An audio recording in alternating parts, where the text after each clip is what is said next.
Ty kurmu, to můžu ti něco říct. Nejsi moje kámoška, ale mluv. No, včera jsem totiž zjistila, že strašně smrdím, ale pojďme se to říct Kocourovi, Nekešovi, protože se bojím. A co jako na tom? Nic, no. Já jsem si taky chtěla právě pořídit kočku, ale podle toho, jak co říkáš, no tak asi psa, no. No, psa, no. Prostě chci takovýho bernardskýho, no. Ahoj, Marušky.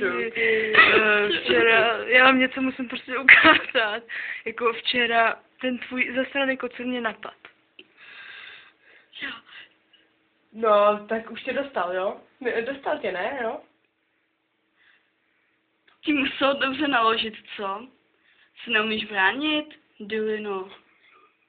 Jsi fakt tupka, kdyby se zbraně, kdyby takhle se nedopadla. Krávo. Jsi zase chytrá, viď? Mám na to papír. Ty neser mě, jako co si myslíš? Prostě máš maturitní vysvědčení sfalšované a budeš na mě vyskakovat. Já ho mám tak já co jako... Buď vůbec stíšat, ty krávo. Ty jsme